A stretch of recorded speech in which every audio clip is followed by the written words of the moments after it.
This video is kind of a tribute to one of my favorite characters. I'm just going to go through and show off, all the key issues and what makes them good for what they are. And I guess let's get started. So the first thing is the first appearance of Rogue. That is Avengers Annual number 10. Sorry, I'm trying to get these lights in order so it's not too much glare going on. Yeah. Let's see. Get this thing all set up. Anyways, whatever. So anyways, that's the first appearance of Rogue. This book should have been the first appearance of Rogue. This is the one I've been waiting on in the mail. This is Marvel Superheroes number 11. Came out in fall 1992. This was supposed to come out as Mrs. Marvel number 25. They canceled the series at number 24, so this book was supposed to come out in 1979, but it didn't come out until 1992, so that is why Avengers Annual number 10 is the first appearance of Rogue.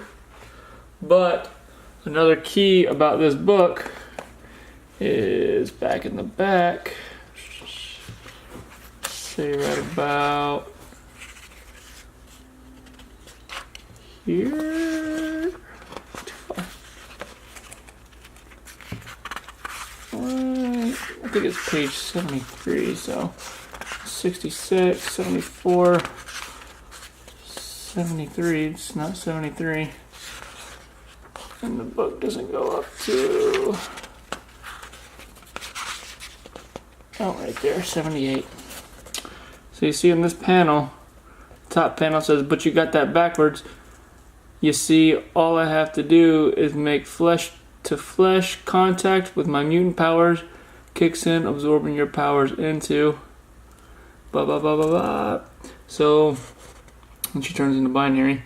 So, that is the first time that Rogue pretty much took Carol Danvers' powers. So that was a pretty huge part of Rogue's story. And like I said, that should have been the first appearance. It came out in 1992, though, where the first appearance, Avengers Annual number 10, came out in 1981. So this would have came out 2 years before, but it got canceled for more than a decade. And that is what it is. So this is still a good book to have. Not too expensive. I think I paid $10 for it. Let me go ahead and it's an oversized book. It's a giant, 80 page book. So, anyways, I put it in a Mylar. So that's that. And then another key issue. This is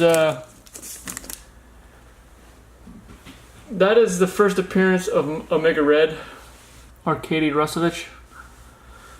That's also a big key in Rogue storyline. That's when Rogue and Gambit first start their relationship. I was a big fan in the 90s of Rogue and Gambit's relationship, so that's pretty much where that came from. And then also, that's where Rogue and Gambit, that's their first cover together, X-Men 24. I mean, it's technically not their first one together, but it's the first one where they're embracing each other, so that was a cool book. X-Men 224, X-Men Legacy. This is when Rogue finally controls her powers. This book didn't come out until 2009, July 2009. So it's Rogue's been around since 81, so to not be able to control her powers for 3 decades, it's pretty impressive. The next book I have is X-Men number 158. This is where this is Rogue's first appearance in X-Men. This book, I paid $5 for this book at a show. It was just in a little $5 bin, so I was happy to get that. It's got a small little crease right there, but other than that, the book is in near mint. And then the last book I got, I guess it's technically not the last because I got 3 more. X-Men 171. This is when Rogue finally joins the X-Men. This book also isn't expensive. I went into a comic shop the other day, and they had this book on the wall for $60. So I was like, I'd like to have it, $60. I feel like I could get a better deal on eBay. I went on eBay, got a near mint copy for $10. So I mean, it's really depends on where you get it from. So there's that one. Let's see if I can. Yeah, I can move it all the way over and keep it in frame. And then on top of that, I got 3 books this past week. Uncanny Avengers 22, Uncanny Avengers 21, and Uncanny Avengers 20. And this leads up to Rogue's relationship with Deadpool. And it also, these 3 books have some of the coolest splash pages I've ever seen. There's Deadpool there. Man, that's some nasty looking staples. Look at those things. Good night. Those are ugly. Yeah, so anyways. Right there. This is number 20. Rogue punching a hole through Deadpool. It's pretty violent, pretty gruesome, pretty awesome. So that's 20. And then 21.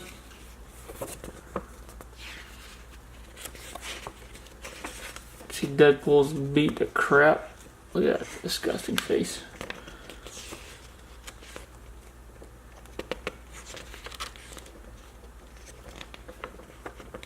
This is let's see, there was a reason that I had this one out. Rogue, she has Magneto's mask on, so Red Skull can't control her. Right there. That's it. Rogue was beating the crap out of Deadpool in the beginning of the issue, and then she wound up smashing him until Deadpool could put Magneto's mask on her head, and then she couldn't keep track of her own brain. So that leads up to 22. And 22, she starts feeling bad. She says, Deadpool says, I don't want you feeling bad for me. I get beat up all the time. If you don't owe me anything. And Rogue's like, you're not fine. I put you on a cane. Kind of walking on a cane, all crippled. And then that splash page there. She flies him up in the air, gives him a big fat kiss, and then she turns all gruesome. Somehow gets Deadpool's gross little face. So anyways, 22, that started the relationship between Deadpool and Rogue, and then Colossus comes out at the end and is like, what the heck are you doing? So anyways, yeah, Uncanny Avengers 20 through 22, those were all on the, 22 was the one that came out this past week, or this past month. So 20 was still on the wall, 21 was still on the wall, 22 was still on the wall, so happy to have those at cover price. Really cool story. And really a big part of Rogue. So thanks you guys for watching. I'll see you guys around. Thanks.